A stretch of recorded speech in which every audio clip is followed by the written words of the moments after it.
আল্লাহর নবী জানায়া দেয় যখন মানুষটা ইন্তেকাল করে, ইন্তেকাল করার সময় ওই বান্দার সামনে আজরাইল যখন আইসা দাঁড়ায়া যায়, আজরাইলের ভয়ঙ্কর চেহারাটা দেখে মানুষ ভয়ে বিছানার মধ্যে প্রস্রাব পায়খানা করে দেয়।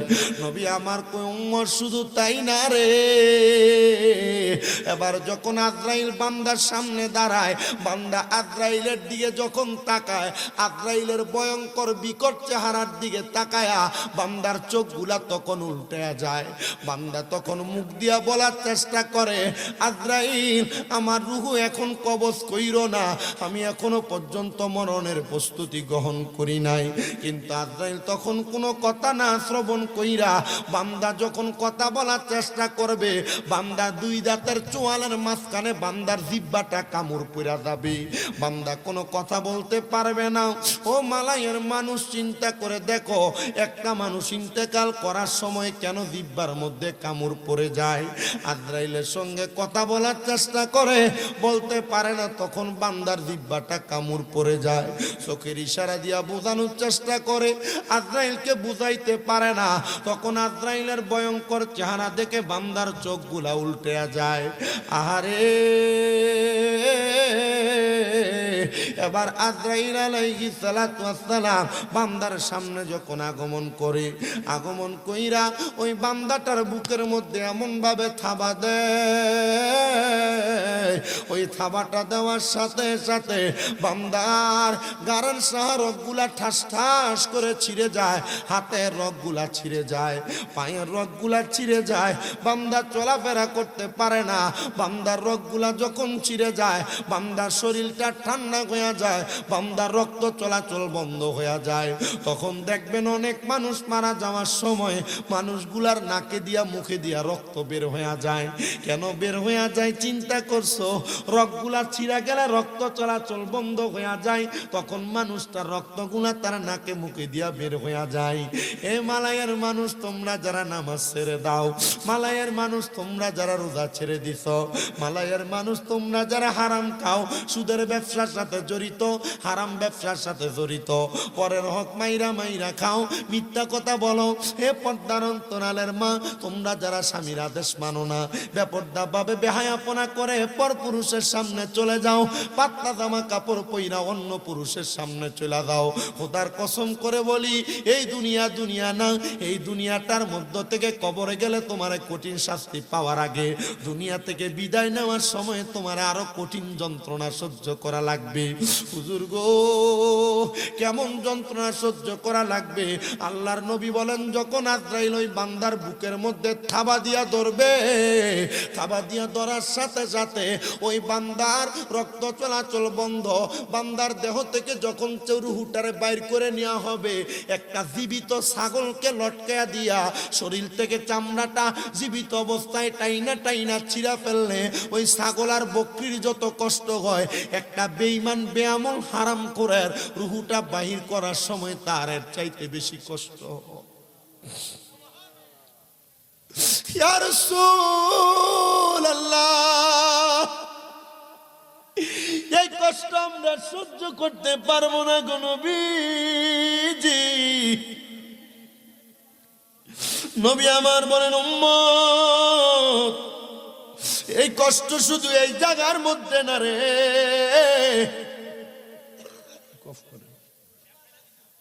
আরে কষ্ট এই জায়গার মধ্যে না, রুহুটা যখন বের করা হবে, রুহুটা বের করার সাথে সাথে ওই বান্দার রুহুটা নিয়ে যখন আজরাইলে চলে যাবে, যাওয়ার সময় ওই রুহু ডাক দিয়া বলবে, রে আজরাইল, আমার রুহু তুমি এত তাড়াতাড়ি কই লইয়া যাও?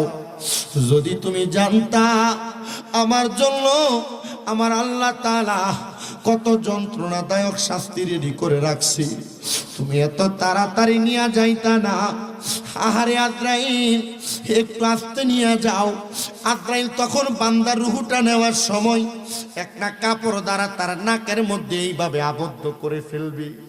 রুহুটা নিয়ে আস্তে আস্তে করে যখন প্রথম আসমানে যাবে, আসমানের প্রথম দরজার মধ্যে 19 জন ফেরেশতা দাঁড়ায়া থাকবে, দ্বিতীয় দরজার মধ্যে 19 জন ফেরেশতা দাঁড়ায়া থাকবে। আজরাইল যখন রুহুটা নিয়ে উপরের দিকে যাবে, 19 জন ফেরেশতা বান্দার দিকে থু নিক্ষেপ করবে। আজরাইল বলবে, এ ফেরেশতার দল, কেন থুতু নিক্ষেপ করো? জানতে চাই, জবাব দাও। তখন জবাব দেওয়া হবে, বান্দা বেনামাজি হওয়ার কারণে, বান্দা গুনাহগার হওয়ার কারণে বান্দার রুহুটা একটা দুর্গন্ধযুক্ত রূহ হয়ে গেছে। আমরা ফেরেশতারা সব সহ্য করতে পারি, কিন্তু নাফাকিয়ার দুর্গন্ধ সহ্য করতে পারি না। আমার যুবক ভাইরা, এ মালাই এলাকার পর্দার অন্তরালের মা বোনেরা, আপনারা যারা মাইকের আওয়াজ শুনতেছেন, এবার আমি আপনাদের গাতারতে আজকের আলোচনাটা শ্রবণ করাইতেছি। ও মুসলমান ইমানদারেরা, আজকে আপনারা যারা দুনিয়াতে জীবিত আছেন, আপনাদের পূর্বে এই 13 বছর মাহফিল হইতেছে, 13তম মাহফিল। এই 13 বছর আগে এলাকাতে এমন অনেক মানুষ ছিল যারা এখন দুনিয়াতে নাই, আবার এমন অনেক মানুষ আছে যারা 13 বছর আগে দুনিয়াতে ছিল না। আপনারা বলেন, এমন অবস্থা সমাজে আছে না নাই? অবস্থার অভাব নাই রে মুসলমান। তাহলে বোঝা যায় এটা হলো দুনিয়ার নিয়ম, এটা হলো দুনিয়ার রীতি, এটা হলো দুনিয়ার একটা সিস্টেম। আল্লাহর হাবিব মুহাম্মদুর রাসূলুল্লাহ সাল্লাল্লাহু আলাইহি ওয়াসাল্লাম নবী আমার বলেন, উম্মত শুনে রাখো, দুনিয়ার জমিনের মধ্যে মানুষ যখন দুনিয়া থেকে ইন্তেকাল করে, আমার আল্লাহ তাআলা ওই মানুষগুলাকে দুইটা জায়গার মধ্যে উপস্থিত করেন, দুইটা জায়গা মানুষগুলার জন্য নির্ধারণ করেন।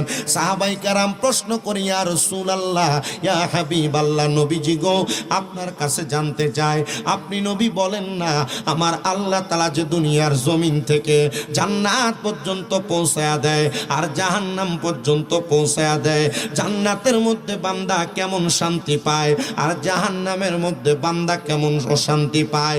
নবী আমার বলেন, উম্মত আল্লাহর কোরআনকে প্রশ্ন করো না, দেখবা তুমি তোমার জবাব পায়া যাইবা। আল্লাহর কোরআন বলে, লা ইয়াস্তাউই আসহাবুন নারি ওয়া আসহাবুল জান্নাহ, আসহাবুল জান্নাতি হুমুল ফাইজুন। আল্লাহর কোরআন বলে, যারা জান্নাতি আর যারা দুজুকি তারা একরকম না, একরকম না। আল্লাহ কেন একরকম না? আল্লাহ বলেন, আসহাবুল জান্নাতি হুমুল ফাইজুন, যারা জান্নাতি তারা হলো সফল কাম। আজকে ঈদের দিনে যারা যারা বেহায়াপনাতে ব্যস্ত হয়ে গেছো, ঈদের দিনে বেপরদাভাবে অশালীনভাবে চলাফেরা করতেছো, নিজের ঘরের পুরুষ ছাড়া অন্য পর পুরুষের সামনে যেই মহিলারা যাইতেছো, যেই পুরুষেরা নিজের স্ত্রী ছাড়া অন্য মহিলাদের সঙ্গে অবাধভাবে চলাফেরা মেলামেশা করতেছো, তোমরা মনে করেছো ঈদের দিন মনে হয় খুশি উদযাপন করতে যায়া এমন বেহায়াপনা করার কারণে মাপ পেয়ে যাইবা। তোমরা যারা গান বাজনা নিয়ে ব্যস্ত, তোমরা যারা গোলা বারুদ বাজি নিয়ে ব্যস্ত, খোদার কসম করে বলি রে মুসলমান, এগুলার কারণে আল্লাহ তাআলার জাহান্নাম তোমার জন্য অবধারিত। তোমরা যারা রমজান মাসে ঠিকই 5 ওয়াক্ত নামাজ পড়েছো, কিন্তু ঈদের নামাজ আদায় করার পর থেকে তোমাদের অনেকের ফজরের নামাজ আদায় হয় নাই, যোহর আদায় হয় নাই, মাগরিব এশা আসর আদায় হয় নাই রে মুসলমান। একটা বার কি চিন্তা করে দেখেছো? এটার কারণে আল্লাহ তাআলার জাহান্নাম তোমার জন্য অবধারিত হয়ে থাকবে। নবী আমার জানায়া দেই উম্মত, ওই জাহান্নামটা ভালো জিনিস না, জাহান্নাম বড় মারাত্মক, বড় মারাত্মক, বড় মারাত্মক, বড় মারাত্মক। ওগো নবী, আপনার কাছে আমরা জাহান্নামের পরিচয় জানতে চাই। নবী আমার জানায়া দেই উম্মত, জাহান্নামের পরিচয় যদি তোমরা জানতে চাও, আমি নবী জানায়া দেই, জাহান্নামে তো নিকৃষ্ট হবে, কিন্তু জাহান্নামের আগে আমার আল্লাহ তাআলা ওই জাহান্নামী বান্দাদের জন্য আরো কিছু যন্ত্রণাদায়ক শাস্তি রেডি করে রাখছে। নবীজি গো, কেমন যন্ত্রণাদায়ক শাস্তি? বলে, জাহান্নামী তো জাহান্নামে যাবে অনেক পরে, তার আগে আমার আল্লাহ তাআলা ফুলসিরাত রাখছে, ফুলসিরাতের আগে আমার আল্লাহ মিজান রাখছে, মিজানের আগে আমার আল্লাহ তাআলা হাসরের ময়দান রাখছে, হাসরের ময়দানের আগে আমার আল্লাহ তাআলা কবর রাখছেন, কবরের আগে আমার আল্লাহ তাআলা সাকরাতুল মাউতের বিছানা রাখছে। এ দুনিয়ার মানুষ, পুরুষ, এ পর্দার অন্তরালের মা, ওই জাহান্নামে তো অনেক পরে যাইবা। জাহান্নামে যাওয়ার আগে দুনিয়ার মানুষগুলা দুনিয়াতে এমন কষ্ট পাবে, এমন শাস্তি পাবে, মানুষগুলা চিন্তা করতে পারে না। নবীজি গো, কেমন শাস্তি পাবে একটাবার আপনি বলেন না। যারা দুনিয়াতে মুসলমান দাবি করে কিন্তু নামাজ আদায় করে না, মুসলমান দাবি করে পর্দা করে না, মুসলমান দাবি করে হালাল খাবার খায় না, সুদের ব্যবসা, ঘুষের ব্যবসা, হারাম টাকা ইনকাম করতে তারা ব্যস্ত হয়ে পড়ে। আল্লাহর নবী জানায়া দেয়, দুনিয়ার মানুষ শোনো, ওই মানুষগুলা কখনো ইমানদার হয়ে মারা যাবে না। নবীজি গো, আপনি বলেন না মানুষগুলা কেমন ভাবে মারা যাবে একটাবার আপনি জানিয়ে দেন না। আমার নবী বলে, ওই মানুষগুলা যখন মারা যাবে, মানুষগুলা বেঈমান নাফরমান হয়ে মারা যাবে। এ আমার মালাই এলাকার মানুষ, নাফরমান হয়ে তুমি যদি মারা যাও, তোমার অবস্থা কেমন হবে একটাবার কি চিন্তা করেছো? নবী আমার জানাই, উম্মত ওই নাফরমান গুলার অবস্থা কেমন হবে একবার শুনো। ওগো নবী, কেমন কেমন একটাবার আপনি বলেন। আমার নবী বলে, যখন মানুষটা মৃত্যুর বিছানার মধ্যে ছটফট ছটফট করবি, ওই মানুষটার কাছে আমার আল্লাহ তাআলা মানুষটার রূহ কবজ করার জন্য, তার দেহ থেকে পান পাখিটা বাহির করার জন্য একটা ফেরেশতা পাঠিয়ে দিব। যেই ফেরেশতাটার নাম হলো মালাকুল মাউত আজরাইল, মানে বান্দাটা হলো মৃত্যুর ফেরেশতা। বান্দা রূহটা যখন কবজ করে নিয়ে যাবে, ওই বান্দা বড় কষ্ট পাবে, বড় কষ্ট পাবে। নবী গো, কেমন করে কষ্ট পাবে একটাবার বলেন না। বলে, আমার আল্লাহ তাআলা দুনিয়া যখন বানান নাই, দুনিয়া বানানোর আগে আমার আল্লাহ তাআলা অসংখ্য ফেরেশতা বানাইছে। আমার আল্লাহ যখন মানুষ বানান নাই, আল্লাহ তাআলা অসংখ্য ফেরেশতা বানাইছে। দুনিয়ার মানুষ শুনো, আমার আল্লাহ তাআলা অসংখ্য ফেরেশতার মধ্যে চারজন ফেরেশতা আছেন বড় স্পেশাল ফোর্সের ফেরেশতা। একজনের নাম হলো হযরতে জিবরাইল আলাইহিস সালাতু ওয়াস সালাম, একজনের নাম হলো মিকাইল আলাইহিস সালাতু ওয়াস সালাম, একজনের নাম হলো ইসরাফিল আলাইহিস সালাতু ওয়াস সালাম, আরেকজন ফেরেশতার নাম হলো আজরাইল আলাইহিস সালাতু ওয়াস সালাম। এই চারজন ফেরেশতা আমার আল্লাহর বড় স্পেশাল ফেরেশতা। আল্লাহ তাআলা জানিয়ে দেয়, এ ফেরেশতার দল, তোমাদের মধ্যে আমি হযরত জিবরাইলকে আদেশ করলাম, মিকাইলকে আদেশ করলাম, ইসরাফিলকে আদেশ করলাম, যাও যাও যাও, আমি আল্লাহ তাআলা খলিফা নির্ধারণ করব দুনিয়াতে। আমার খলিফা বানানোর জন্য, আদম বানানোর জন্য তোমরা দুনিয়া থেকে মাটি নিয়ে আসো। জিবরাইল, মিকাইল, ইসরাফিল এই তিনজন ফেরেশতা একে একে পরপর দুনিয়াতে আগমন করেছে। দুনিয়াতে আইসা যখন তারা আদম তৈয়ার করার জন্য মাটি নিতে ওনাদের হাতটা মাটির মধ্যে রাখছে, মাটির জবান আমার আল্লাহ খুলে দিছে। মাটির জবান দিয়ে আওয়াজ আসে, এ ফেরেশতা আমাদেরকে নিয়ে যাও না, কারণ আমাদেরকে নিয়ে যাওয়ার পর আল্লাহ তাআলা আদম তৈয়ার করবে। আদম দুনিয়াতে মারামারি করবে, আদম দুনিয়াতে কাটাকাটি করবে, আদম দুনিয়াতে হানাহানি করবে। আমরা আদমের তৈয়ার হইতে চাই না। আমার আল্লাহ তাআলার ওই ফেরেশতাগুলা মাটির মায়া কান্না দেইখা চলে গেছেন। আমার আল্লাহ তাআলা এবার আল্লাহ তাআলার চতুর্থ ফেরেশতা হযরতে আজরাইলকে আদেশ করলেন, আজরাইল, তারা তিনজনকে প্রেরণ করা হলো। এবার তোমাকে আদেশ করলাম, যাও তুমি দুনিয়াতে যাইয়া আদম তৈয়ার করার জন্য মাটি নিয়ে আসো। ফেরেশতা আজরাইল দুনিয়াতে আগমন করলেন। দুনিয়াতে আগমন কইরা উনি ওনার ডান হাতের তালুটারে এমন ভাবে মাটির মধ্যে খাপটি মারলেন। খাপটি মারার সাথে সাথে আবার হাতের মধ্যে এক এক দুই দুই দুই দুই তিন তিন তিন তিন চার চার চার না একসাথে 40 মণ মাটি হযরত আজরাইলের হাতের মধ্যে উঠছে। ওই মাটি ডাক দিয়া বলে, এ ফেরেশতা নিস না রে, নিস না, কারণ আমার আল্লাহ আমি মাটিরে দিয়ে আদম বানাইবো। আমরা আদম হইতে চাই না, কারণ আদম দুনিয়াতে মারামারি কাটাকাটিতে ব্যস্ত থাকবে, ভাইয়ে ভাইয়ে জমি নিয়ে দ্বন্দ্ব থাকবে, ভাই চাচা বাতিজা জমি নিয়ে দ্বন্দ্ব থাকবে। এই দ্বন্দ্বতে যে একজন আর একজনের মাথা ফাটাইবো, আঘাত করব, গর্দান ফেলে দিবে, হাত কাটবে, পাও কাটবে, না রে না, আমরা যাইতে চাই না। তখন আজরাইল ফেরেশতা ডাক দিয়া বলছে, ও মাটি, তুমি তুমি যেই খোদার সৃষ্টি, আমি ফেরেশতা সেই খোদার সৃষ্টি। আমার খোদা বলছে তোমাকে নেওয়ার জন্য, আমি আমার খোদার আদেশ পালন করি, তুমি যাইয়া তোমার খোদার আদেশ পালন করবা। এবার ওই আজরাইল কোনো কথা না শুই না মাটিটারে নিয়ে গেছেন আমার আল্লাহর লামকানে। আমার আল্লাহ তাআলা খুশি হইয়া আজরাইল ফেরেশতার নাম রাখলেন মালাকুল মাউত, মানে হলো মৃত্যুর ফেরেশতা। মৃত্যুর ফেরেশতা নাম রাখার পরে আমার আল্লাহ তাআলা ওই মাটি দিয়ে আদম তৈয়ার করলেন। আল্লাহ যখন ছিলেন একা, তার নাহি ছিল কোন সখা, তখন আল্লাহ প্রকাশ হইতে চায়।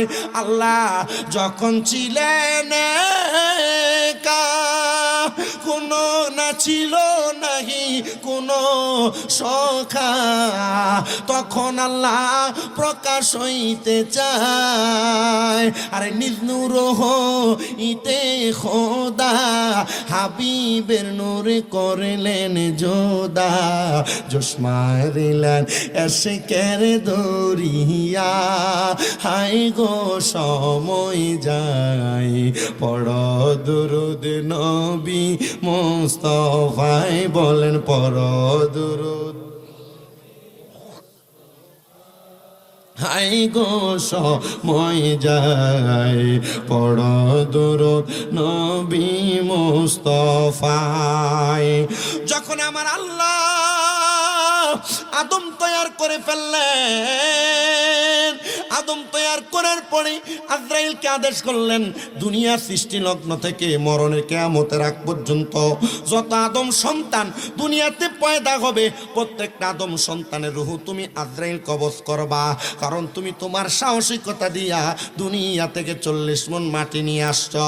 এ দুনিয়ার মানুষ শোনো, এ মালায়ের মানুষ শোনো, যখন আমার আল্লাহ তাআলা এই হুকুম দিয়া দিলেন তো আজরাইল তো আপনার রূহ কবজ করবে, আমার রূহ কবজ করবে, তখন আমার আল্লাহ তাআলা সাদরাতুল ইয়াকিন নামক একটা গাছ লাগাইছেন আল্লাহ লামকানের মধ্যে। ওই গাছের মধ্যে আমার আল্লাহ তাআলা ততগুলা পাতা দান করছেন, পাতা সৃষ্টি করেছেন। দুনিয়াতে যতগুলা বান্দা গাছটার মধ্যে ততগুলা পাতা, ওই গাছের পাতার মধ্যে আপনার নাম আমার নাম লেখা আছে, আজকের মাহফিলের সভাপতি সহসভাপতি বক্তাদের নাম লেখা আছে। যখন গাছের পাতা ঝরে যাবে আজরাইল আলাইহিস সালাতু ওয়াস সালাম তখন ওই বান্দাটার সামনে চলে আসবে তার রূহ কবজ করার জন্য। আবার কেউ কেউ বলেন ওই গাছটার নাম হলো তওবা গাছ। আশেক তো সুরে সুরে লিখতেছে তওবা নামক গাছটি আছে, পাতায় পাতায় লেখায় আছে মানুষের হায়াত। ওরে সেই পাতাটা ঝরে গেলে মৃত্যুর নিশান আসবে চলে, সেই পাতাটা ঝরে গেলে মৃত্যুর নিশান আসবে চলে, শেষ হইবে তোমাদের হায়াত, পাপী উম্মত কে করিবে পার, হার পাপী উম্মত কে করিবে পার, কঠিন হাসরের দিনে আখিরি নবীজি বিনে, পাপী উম্মত কে করিবে পার। নবী বলবে আবু বকর তুমি লও দুজকের খবর, উম্মত নিদো জকে যায় আমার। নবী বলবে আবু বকর তুমি লও দুজকের খবর, উম্মত নিদো জকে যায় আমার। কোথায় বাবা উসমান গনি তুমি লও কাউসারের পানি, কোথায় বাবা উসমান গনি তুমি লও কাউসারের পানি, উম্মতের করাও না আহার, পাপী উম্মত কে করিবে পার, হার পাপী উম্মত কে করিবে পার। ফুলসেরাতের কঠিন পুলে হযরত ওমর যাও না চলে, ফুলসেরাতের কঠিন পুলে হযরত ওমর যাও না চলে, আলী যাও মিজানে রোপাল্লাই, পাপী উম্মত কে করিবে পার, হার পাপী উম্মত কে করিবে পার। মুসলমান বন্ধুগণ, ও মালা এলাকার জ্ঞানী গুণী সুশীল সমাজ, পর্দার অন্তরালের মা, ওই তওবা নামক গাছের পাতা যখন জোরে পড়ে যাবে, আজরাইল আলাইহিস সালাতু ওয়াস সালাম এলাকার প্রত্যেকটা মানুষের সামনে চলে আসবে। আইসা যখন বান্দার রূহ নেওয়ার জন্য বান্দার দিকে হাত বাড়ায়া দিবে, আজরাইল একটা বান্দার সামনে দাঁড়ায়া যাওয়ার সাথে সাথে ওই বান্দাটা আজরাইলের ভয়ঙ্কর চেহারাটা যখন দেখবে, বান্দাটা ভয়ে বিছানার মধ্যে প্রস্রাব পায়খানা করে দিবে। চিন্তা করে দেখো ও মালা এলাকার মানুষ, এই মালাইয়ের কত মানুষ মারা যায়, মারা যাওয়ার সময় বিছানার মধ্যে প্রস্রাব করে দেয়, মারা যাওয়ার সময় বিছানার মধ্যে পায়খানা করে দেয়। চিন্তা করে দেখছুনি কেন প্রস্রাব পায়খানা করে? আসেন আমার ভাইয়েরা, বাবারা, বন্ধুরা, আমরা তো সবাই দাবি করি আমরা আল্লাহর বান্দা, কিন্তু আমরা জীবনে অনেক গুনাহ করেছি। আমাদের গুনার খবর আমাদের মা জানে না, আমাদের গুনার খবর আমাদের বাবা জানে না। এ পর্দার অন্তরালের আমার মা, এ পর্দার অন্তরালের আম্মুজিরা গো, আজকে তোমরা যারা জান্নাতের বাগানে বসে ওয়াজ শুনতেছ, একবার চিন্তা করে দেখো, তোমার জীবনের গুনাহ যদি তোমার স্বামী দেখতো, তোমার কিন্তু স্ত্রী বলে পরিচয় দিত না। আরে তোমার গুনাহ যদি তোমার সন্তান দেখতো, তোমার মা বলে পরিচয় দিত না।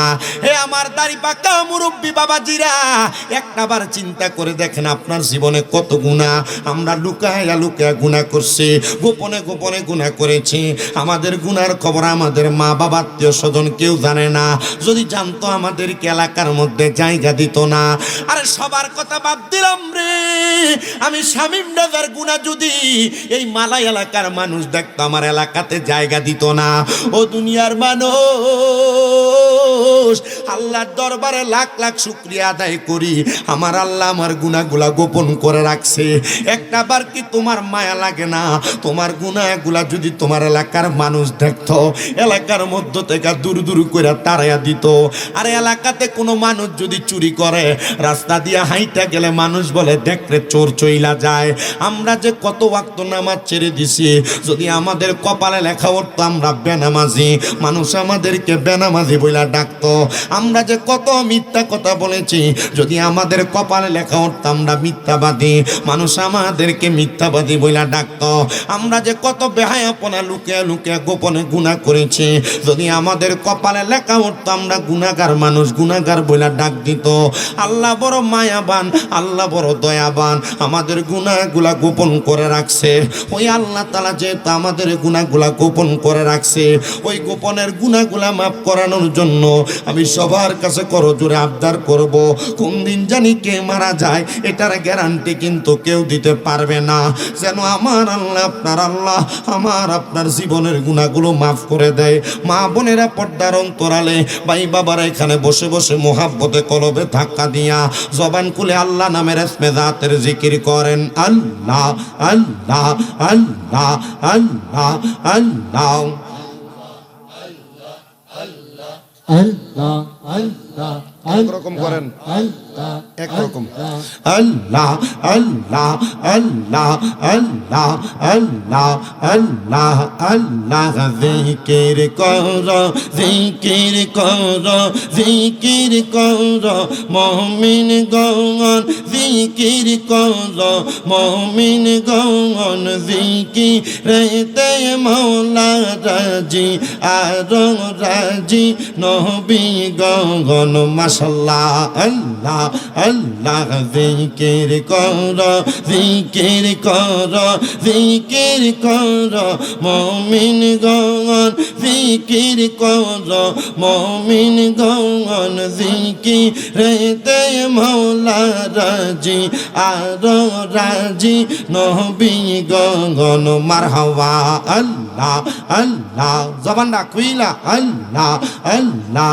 হস্ত দিলা সে বিবারে, জিবা দিলা ডাকতে তারে, হস্ত দিলা সে বিবারে, জিবা দিলা ডাকতে তারে, নয়ন দিলা নয়ন দিলা দেখিবারে, তবু কেন অন্ধ মহন গগন মারহাবা আল্লাহ আল্লাহ জিকির কর জিকির কর জিকির কর মুমিন গগন জিকিরেতে মাওলা রাজি আর রাজি নবী গগন মারহাবা আল্লাহ আল্লাহ যিনি ফরি আর ফেরেশতারা মাওলার জিকির করে তারা যিনি ফরি আর ফেরেশতারা মাওলার জিকির করে তারা মানুষ হইয়া তোমরা কেন মাওলার জিকির করো না মারহাবা আল্লাহ আল্লাহ জিকির করো জিকির করো জিকির করো মুমিন গগন জিকিরেতে মাওলা রাজি আর রাজি নবী গগন মাশাআল্লাহ আল্লাহ আল্লাহ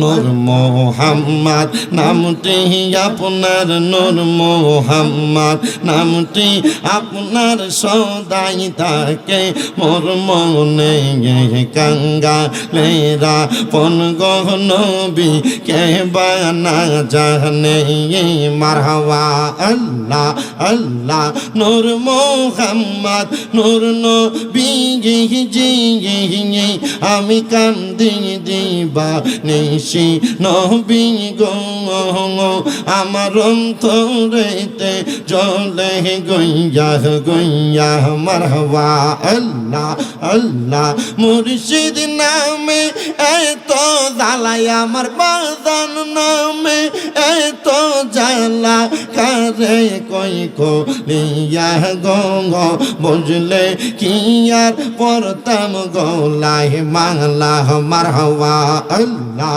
আল্লাহ মুশকিল কোশা কেমন দন চিনলাই না রে মঙ্গন যে চিনাছে সে পাইয়াছে অমূল্য রতন বহবে আর নাই রে দগন মাশাআল্লাহ আল্লাহ আল্লাহ ববে আর নাই রে দগন ববে আর নাই রে দগন মুশকিল কোশার নাম লই করিয়া সরণ ববে আর নাই রে দগন মারহাবা আল্লাহ আল্লাহ আল্লাহ নবী মুশকিল কোশা তিনেতে একজন হযরত ইমাম হাসান হোসেন দুই ভাই নবীজির রতন ববে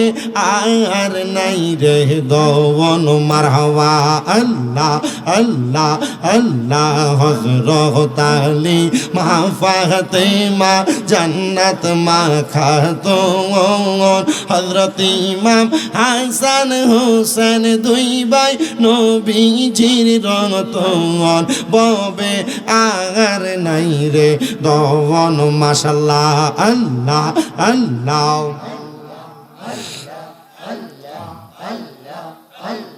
লা ইলাহা ইল্লাল্লাহু মুহাম্মাদুর রাসূলুল্লাহ সাল্লাল্লাহু আলাইহি ওয়াসাল্লাম। একটা জবান বন্ধ রাখবেন না, জবানটা ছেড়ে দিয়ে মুহাব্বতের আওয়াজে উচ্চ কণ্ঠে পড়েন আলহামদুলিল্লাহ।